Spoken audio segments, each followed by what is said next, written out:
channel. So here I am. Now you all know that we have already completed microorganisms chapter. So today we are going to revise about it.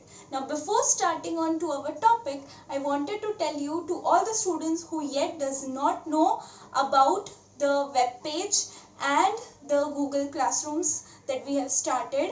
So you can get all the materials of test as well as of whatever study materials we have uploaded till now. You can get that at one place. So I recommend you to subscribe that. Okay. Now beginning with the microorganisms chapter. So students, now what are microorganisms? Microorganisms are the organisms which cannot be seen through naked eye. A microscope is required to see them. Those are known as microorganisms.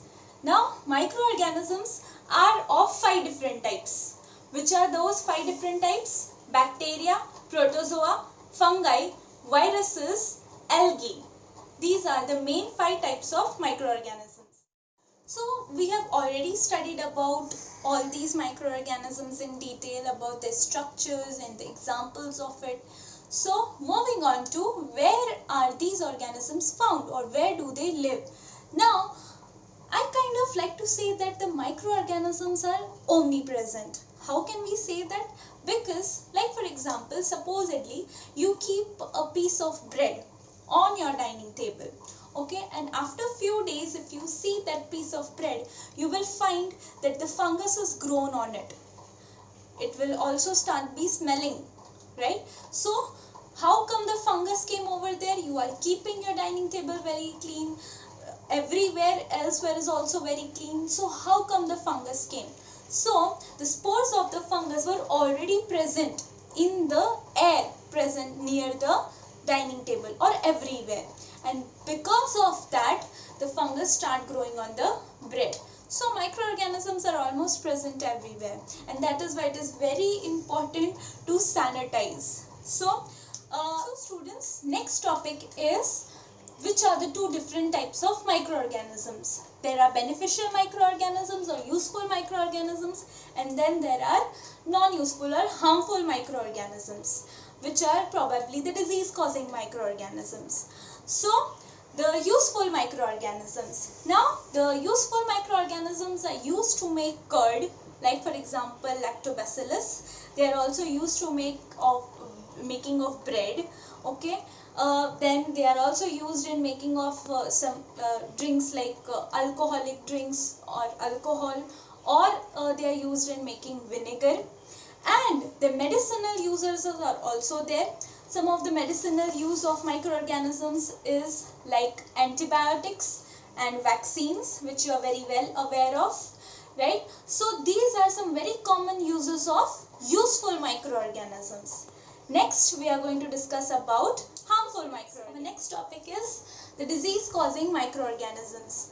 Now the microorganisms which cause any diseases or infection are known as pathogens. Now these pathogens can affect how? So they are responsible for spreading the communicable diseases. Now what are communicable diseases? So those microbial disease which can be spread from one person to another through either through physical contact, that is direct contact, or through indirect contact are known as communicable diseases. Now the spreading of these diseases is possible through different ways. Like for example, from an infected person to a non-infected person, or by eating contaminated food or drinking contaminated water, or through indirect contact. So there are various ways through which these diseases can be spread. But to our amusement, there are also various ways through which these diseases can be prevented. So the prevention of the diseases can be done through following ways. Like for example, if a person is suffering from common cold, so whenever the person is sneezing, he or she can cover his mouth. Secondly, we should keep our food and water also covered. We should not come in direct contact with the infected person, and we should keep on sanitizing our nearer areas in our nearer environment. Okay.